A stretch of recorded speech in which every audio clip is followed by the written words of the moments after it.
Well, good afternoon, everybody, and welcome to the New South Wales Parliament and the Jubilee Room, the most beautiful room in the oldest Parliament in Australia. My name's Kevin Anderson. I'm the member for Tamworth, but also more proudly as well, I guess, the parliamentary friends of Landcare in the New South Wales Parliament. And it's great to be here. I would like to pay my respects to elders past and present and acknowledge that we are on Gadigal country and thank them for their custodianship of this land. As the chair of the New South Wales Parliamentary Friends of Landcare, it is my pleasure to warmly welcome you here to this Quantifying the Value of Landcare Forum. Now, today's event brings together members of Parliament, government representatives, and the New South Wales Landcare community. I actually have a huge passion for Landcare. We get involved with Steph and the Tamworth Landcare through Hamish and others. And recently we held the Grassy Box Woodlands art competition in Tamworth, and there were some fantastic photos and artwork and just people getting out on ground and having a look and getting involved. And it was a great collaboration because it provided an opportunity for others to get involved in Landcare as well. And it doesn't matter how you do it, you just got to get that coordinated support. And I certainly believe that there is a united push. There is a feeling on the ground that it is growing. There is no doubt about that. And we were talking about this the other night, Steph. There's a good feeling on the ground. We're seeing more and more people come out on weekends, thanks to our local Landcare coordinators.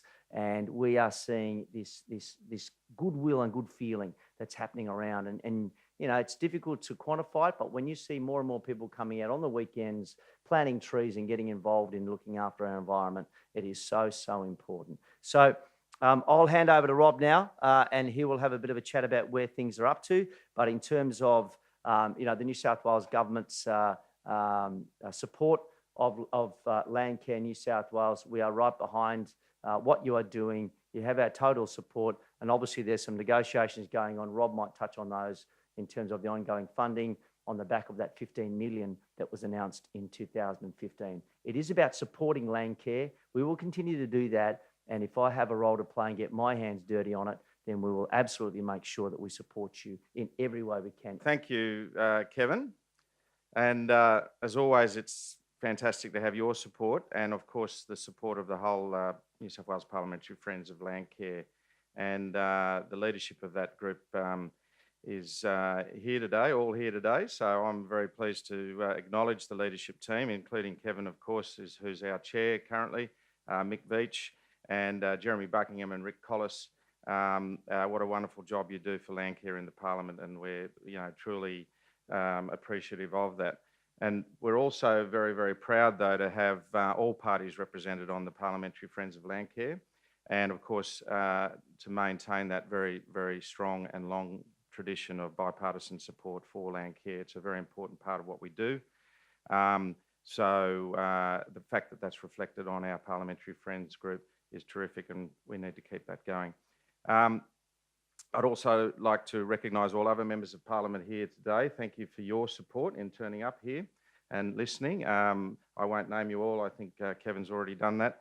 So to everyone here today, on behalf of the 60,000 volunteers and the 3,000 groups in New South Wales that I represent, I'd like to thank you all personally for your interest in Landcare. So Landcare, of course, is an Australian invention that has been around for nearly 30 years now, but it's more than an invention. It's become, of course, an institution which is part of our community fabric. And it's basically been around for 30 years because it's a good idea. It's simply a really good idea, and it's such a good idea that it's now been replicated in 25 countries around the world, which I think is an amazing Australian export. There you go. And why is it a good idea? It's a good idea because it's a simple idea. And it's a simple idea with a powerful effect, and that remains as relevant today, of course, as it was 30 years ago when farmers got together with conservationists to set up the first Landcare group in Victoria. And it's a simple idea because Landcare simply involves people. And of course, people are a very large part of our landscape. So, and it involves people working together in groups to learn, obviously to change practices, and cultural norms, but also to deliver on-ground projects. And the other wonderful thing about Landcare is that it adapts to the community that it exists in. It reflects its own community. So whether it's a bush care group looking after remnant bushland in Sydney, or a group of graziers out in the Western Division, whether it's planting trees to look after riverbanks or controlling pests and weeds, or trialling new farming practices, basically Landcare is all these things, and that's what makes it such a good idea. But importantly, it's a grassroots volunteer movement. It's very important that we acknowledge that the traditions of Landcare through its volunteerism. And to them, it's obvious, anyone associated in Landcare, they don't need to be convinced of its value or the value it provides to community, because to them the benefits to the environment, the supporting nature it has to agriculture, and its capacity to build social capital are obvious. So I actually first got involved in Landcare on my own property at the beginning of the Landcare movement back in 1989, showing my age now. And I still, to be honest, to this day get inspired when I go and listen to local grassroots Landcare people telling their stories about what they've done on their own patches to try and make a difference. But of course, the biggest challenge with that is how do we put a dollar figure on the value of Landcare and what value Landcare actually provides to community and to government. And of course, how the other difficult thing is, of course, how does that dollar figure change when you start to count not just the volunteer effort, but also all of the support structures and the services around the volunteers, which is a very important thing. I mean, volunteers can't do what they do without support. So Landcare New South Wales has commissioned a study. So that study has examined data in 3 regions and found that extrapolated statewide, the economic value is estimated at $500 million a year. Now that absolutely blew me away when that figure came in. We actually sent the report back to Kapil and said, can you check this please? Because originally it came in at 500 million. I thought, God, that's a big number. And then he came back and said, oh, no, sorry, that's wrong. It's $500 million per year, which makes it an even bigger number. Anyway, so look, Landcarers, of course, know that their work is valuable because they see it with their own eyes in the changes to the landscape, in the knowledge that's shared amongst farmers, in the people who give their time to volunteer. But this study now actually quantifies that value and it puts a dollar figure on it. So this has given us confidence, and I hope it will, of course, give our funders, investors and supporters and partners confidence that Landcare is a very worthwhile thing to invest in. The study shows that when you build structures and support services around the volunteers, the value of the work that they do increases significantly. Volunteers, of course, need access to professional staff. They need information, they need training, and they need support. So that is what we need to support. Part of that support, of course, in New South Wales comes through a program called the New South Wales Local Land Care Coordinator Initiative, which has been a catalyst for the resurgence in land care across the state. And I'd like to acknowledge the current government for their support of the 15 million that's gone into that program.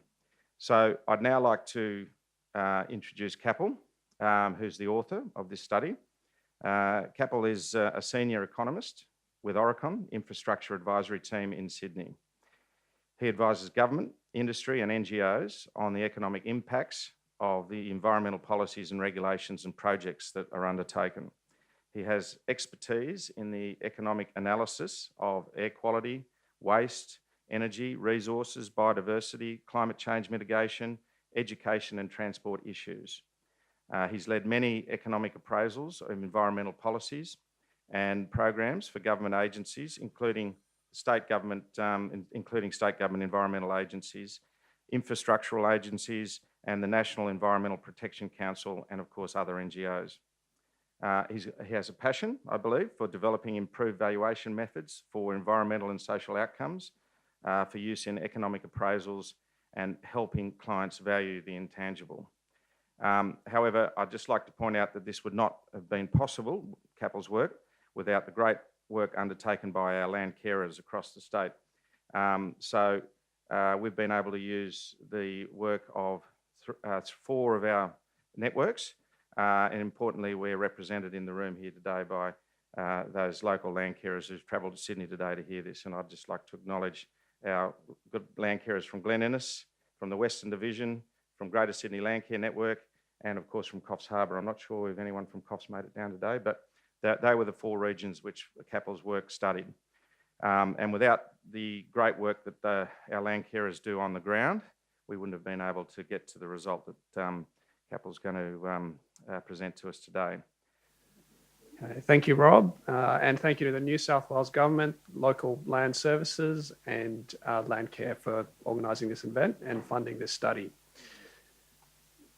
So I've got the hard job of trying to convince you why the number of $500 million a year in economic benefit, why that's a defensible number, and how we actually came up with it, and why we use tried and tested techniques to come up with that estimate.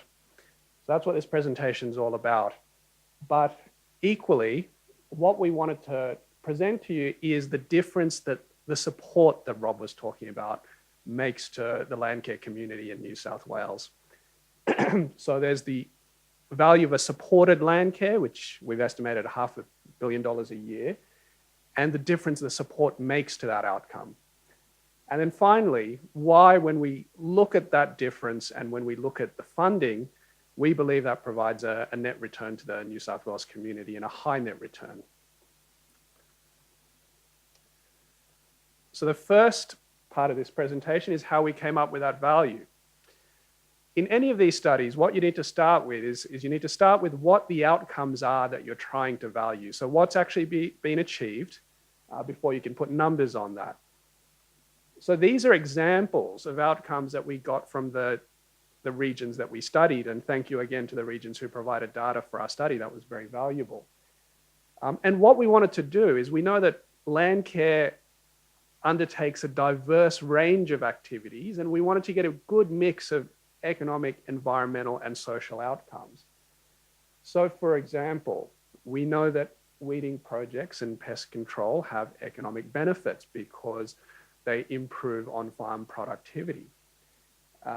We know that tree planting provides environmental benefits, and we know that engaging high-risk youth in training or developing their human capital has social benefits.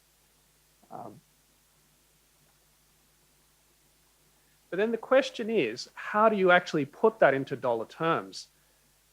And there's a 2-step process needed to do that. So firstly, you need data on those outcomes. You need to know how big each of those activities were. What's the magnitude of that activities in terms of land being covered or properties treated for soil erosion or what have you.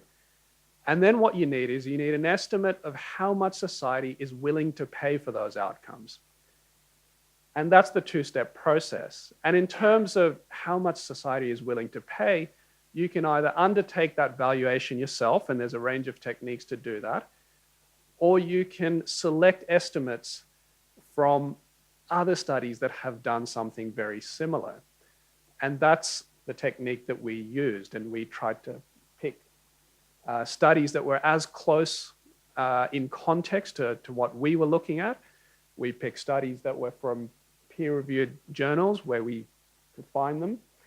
And this approach is known as benefit transfer. So I'll give you a tangible example of how we applied that in a second.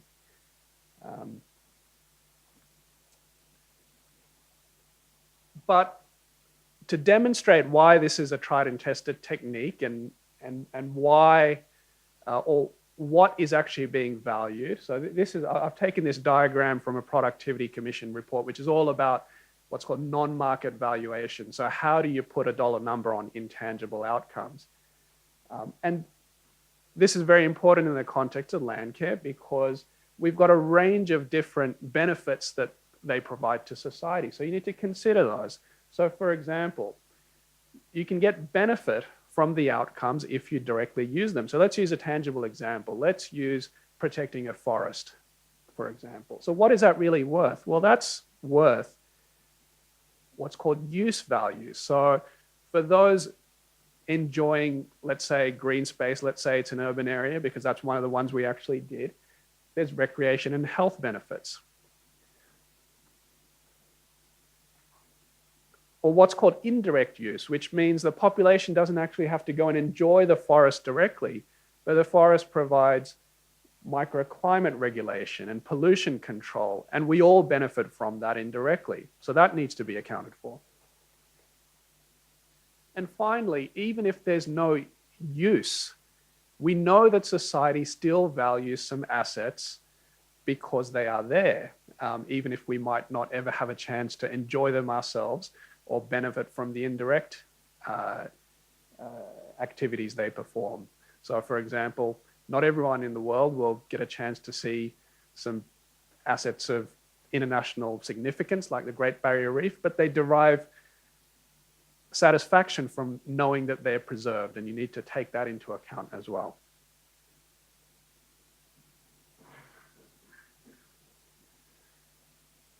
So we obtained data from regions, and we wanted to include a mix because we know that Landcare's activities are very diverse, and we know that we were using these as a representative sample of what's being undertaken around the state. So we've got a mix of inland and coastal groups. We've picked a mix of groups to give us a range of economic, environmental, and social outcomes. And these are the three that we picked. And then we also wanted to pick a fourth because Western Landcare undertakes significant work that achieves social outcomes in terms of youth training. So while the data wasn't like the others, it was important to include that one in there to capture the social benefit.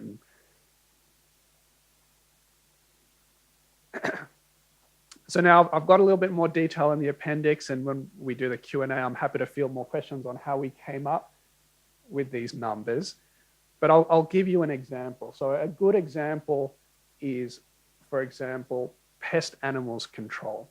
And why that's a good one is we were lucky in that case to have Australian economic data that we could use to put dollar numbers around it. So we know that pest control is of a benefit to agriculture because it avoids crop losses.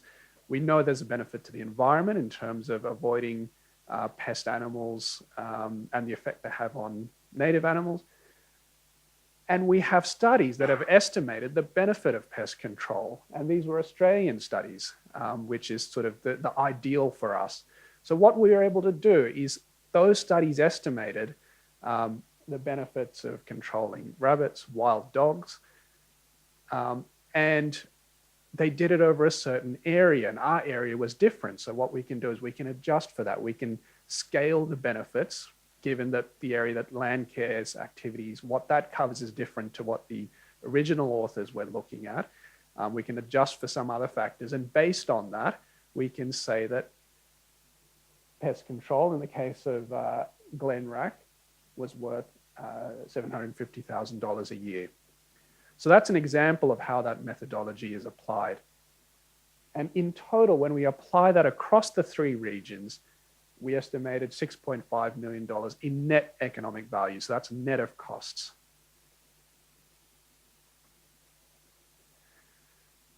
Now, we acknowledge and appreciate that we're trying to value such a broad range of outcomes that there are going to be some assumptions that we need to make. And in some cases, we would have loved to have more data, and those are some of the recommendations that we made. And we wanted to acknowledge those. For example, if we had more data specifically on the types of activities, so we know that there was tree planting, for example, and if we could have a perfect breakdown of the species and the densities, then we could pick up those estimates from the literature and make the necessary adjustments for all those differences. We know that we can't always find a perfect study from the literature, and in that case, you can either do an original evaluation yourself, or you can pick the closest one possible. So, for example, dune management. Not a lot of economists have looked at the value of dune management. We have estimates of how much beaches and dunes of national significance are worth. We looked at that in the Australian context, and we decided, well, that might have led to an overestimate because that's the value that you would put on them being there, and equally the value you'd lose if they weren't there. But what we needed is, well, what's the value of protecting them? And so we couldn't find an Australian study, but we picked the closest one we could find from overseas. There isn't always a recent study. So for example, soil erosion treatment, we had to go to a slightly earlier one, but we know that there's the benefits of soil and real erosion treatment are based on productivity and the profitability of agriculture. And we know that's changed over time. So we can adjust for inflation, but there's others we can't adjust for. And we know that the methods that Landcare use might be different to the methods used in the source studies. But what we tried to do is we tried to make all of the adjustments to make them as comparable as possible and try to avoid any bias or overestimation. So what we wanted to do is pick defensible numbers that were as conservative as we could get them. And what I should add is that we couldn't get data on everything that the Landcare groups do in each of the regions. So we just couldn't value some outcomes. We know they do a lot more than what we had data on. So in that sense, on balance, the whole study is conservative. So when you add all those numbers up, we estimated 6.5 million from the selected networks. And when you extrapolate that out to the population of New South Wales, which is all of the areas that the Landcare groups in New South Wales cover, that's where we estimate the $500 million a year in economic, environmental, and social benefits to the New South Wales community.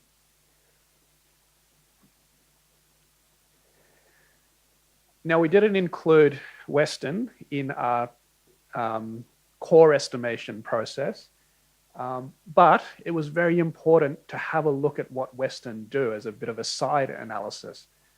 And that was significant. So we do work in education, for example, and we know that training youth and giving them skills and keeping them in the system so that they're retained in school and avoid dropping out and go on to become productive members contributing to society. We know that has a very significant value to the community in terms of human capital and the production and the income that they achieve over their lifetime. And using those assumptions and some data that we had from Western, we estimated quite significant social benefits.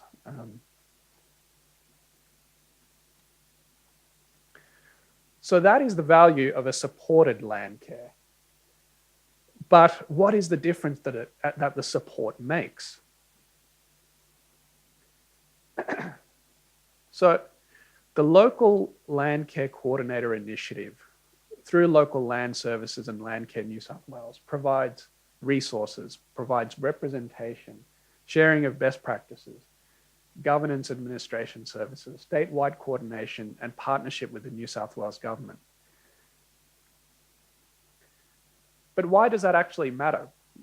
Well, we did quite an extensive review of the literature, and we know that group action achieves a lot more than individual action. So in the regions, the networks coordinate local groups, and that achieves a lot more that they could have done on their own. At a statewide level, the LLCI through Local Land Services and Landcare New South Wales, they play that role at the statewide level, so coordinating statewide action. And we know that that achieves so much more than each group working on their own. And finally, those central bodies provide or attract partners, attract volunteers, attract funding. So it increases the capacity of the local groups to do a lot more than they could have otherwise.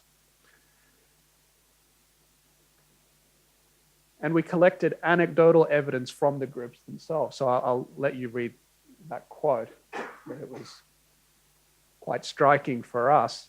And I think what Gary's trying to say there is, of course, the value is immeasurable, but in his opinion, the local coordinators have significantly amplified what the group's been able to achieve.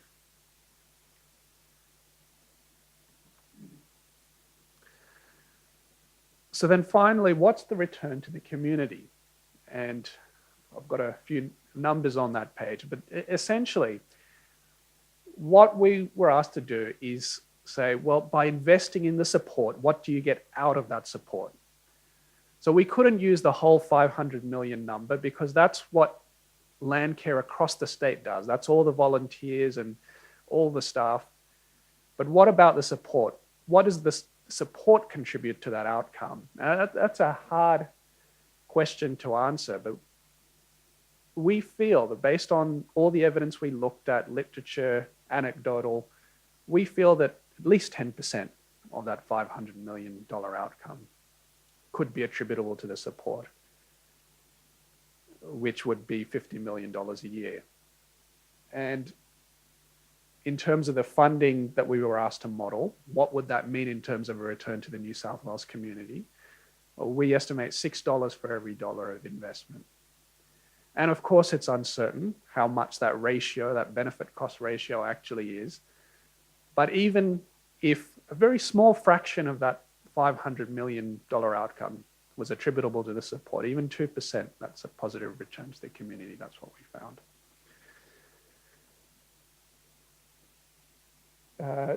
So I'll just, this is the study team.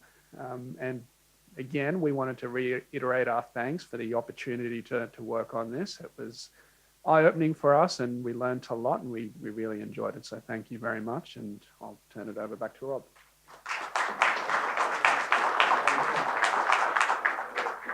Kapil, thank you very, very much. And it's great to be able to see some of that data that everybody talks about in an anecdotal sense, to be able to see that quantified in some numbers and see that, you know, that 6-to-1 number was a really, really striking number for me, that every dollar spent, you get $6 back. So I think we as a government, not only in this current term, but governments successively need to get better at being proactive rather than reactive. And if we can continue to stay in front of the game when it comes to land care, that it saves having to clean up the mess in generations to come. So it is incumbent upon us to be able to continue to look at what we do to be a partner in a supported land care so that we can continue that great work that you're showing up there.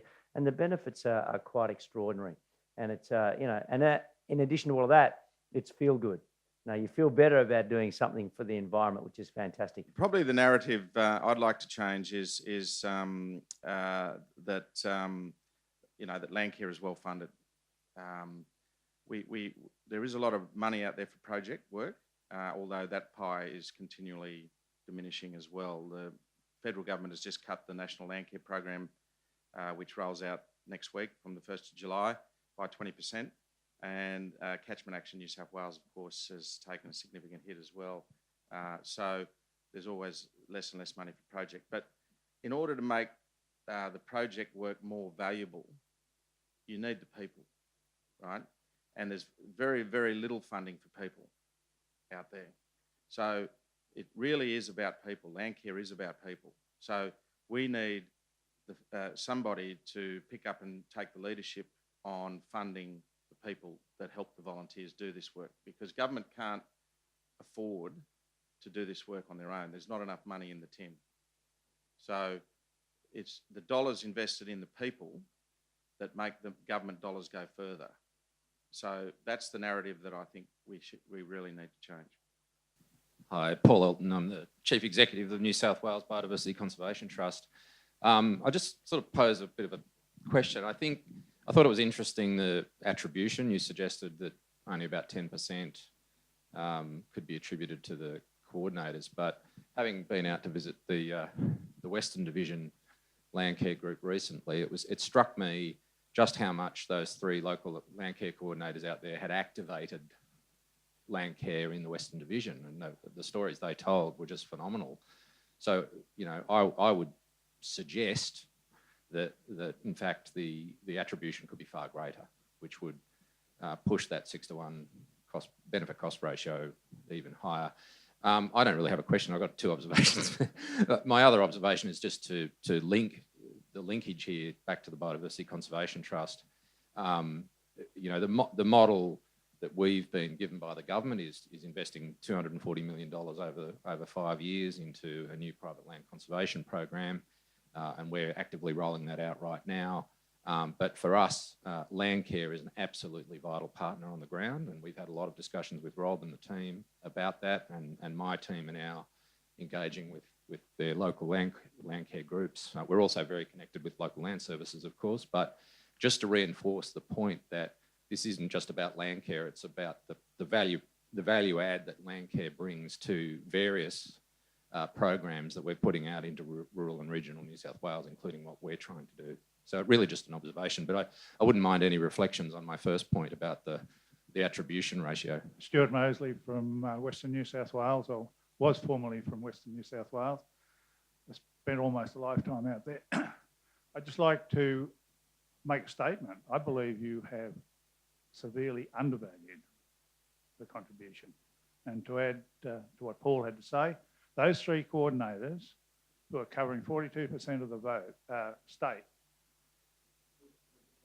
42% of the state. Can they be on my team?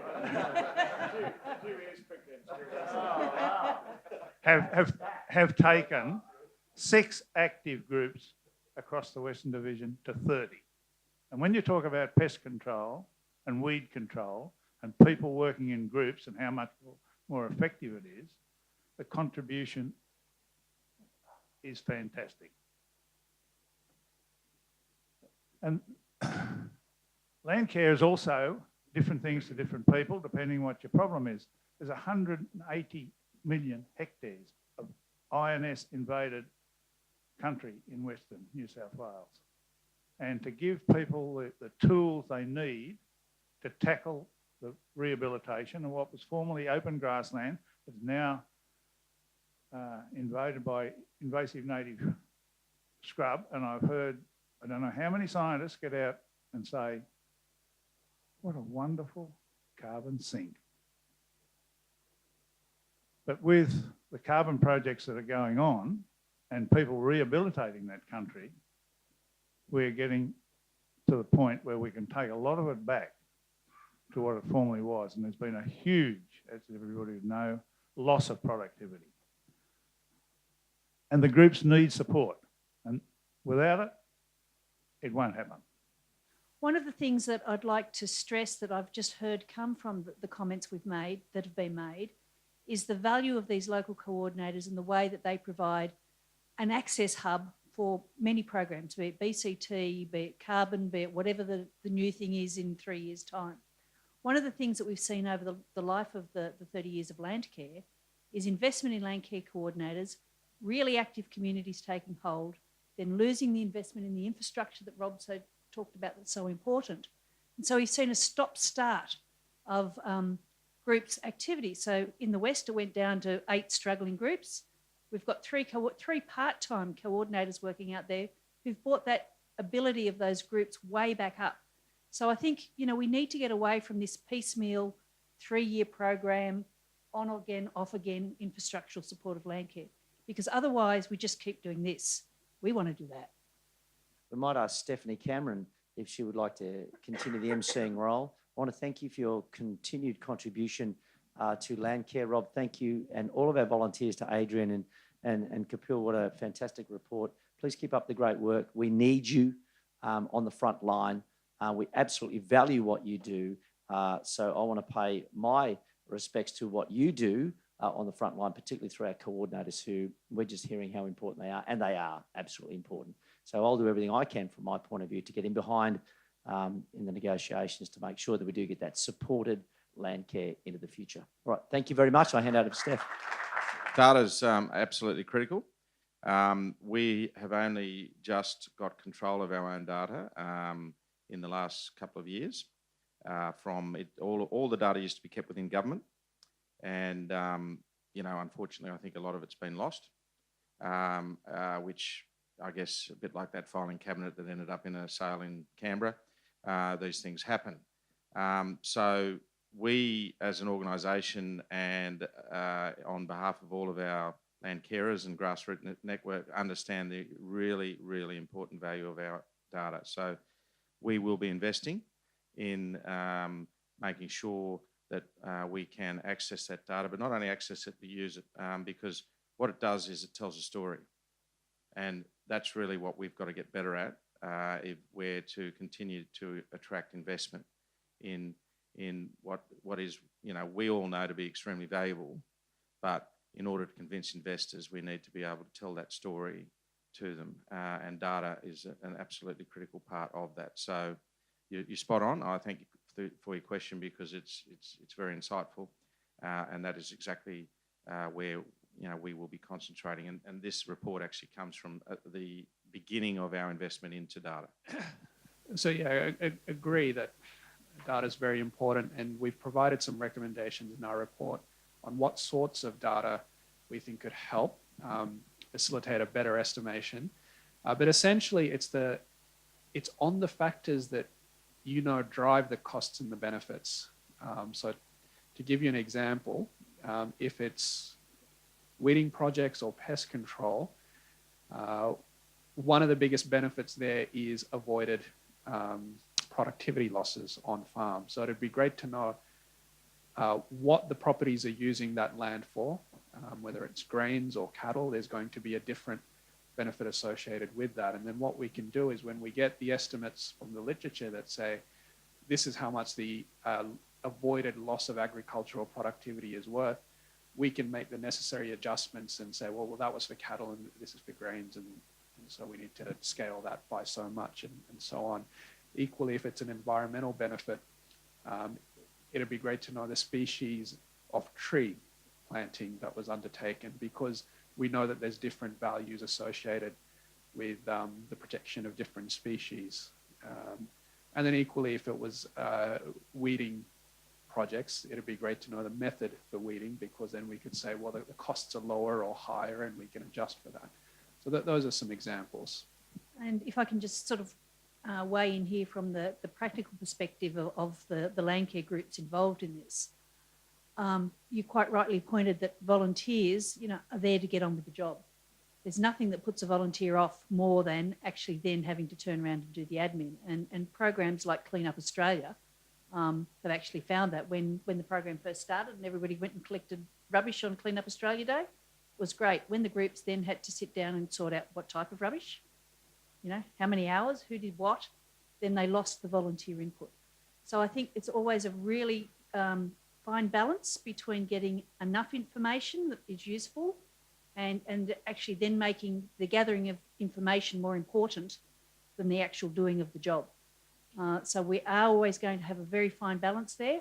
I think what we do need to do in defining what data we collect is to make it simple and repeatable across all areas of New South Wales and ideally Australia, so that we can, in a way, provide a mechanism that's simple, but provide the support necessary to make it happen.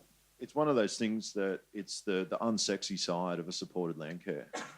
$500 million is a really pretty sexy number that's important to the whole community, and it allows us to do things like take the picture of the value of land care away from being just a green thing or just a tree, back to actually whole of community benefit that benefits tourism, benefits industry, benefits surf lifesavers having jobs to do, and tourists to pull out of the water because they come here because they are nice dunes.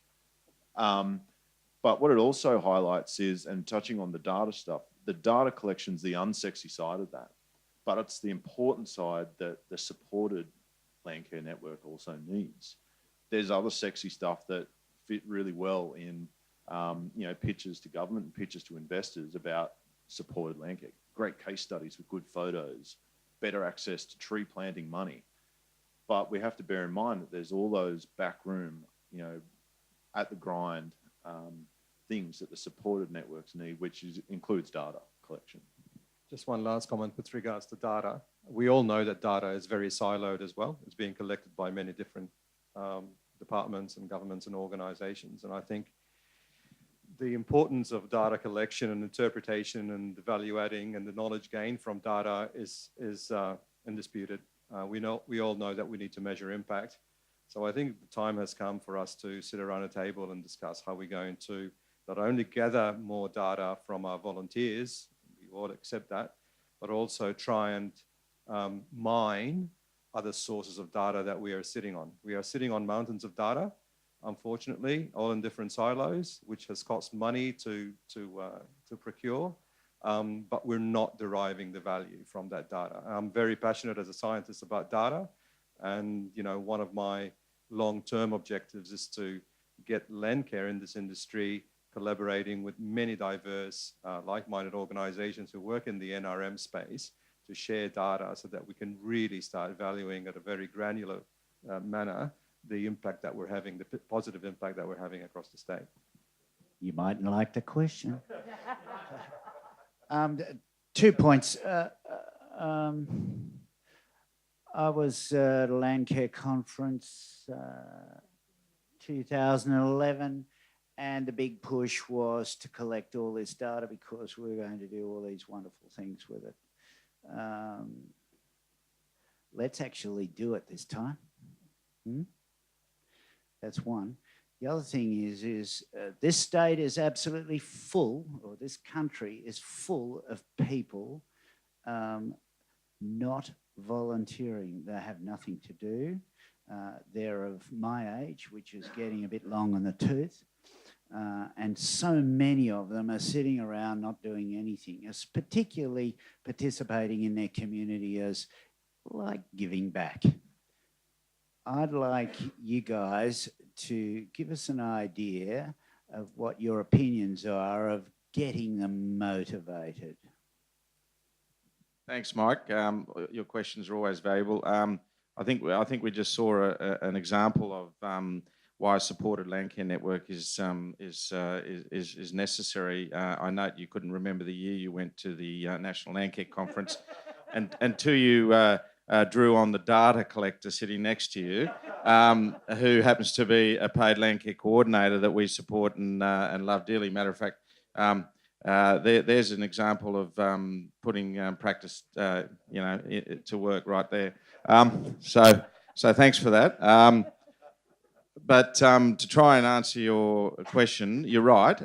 We have been talking about data for a long time, but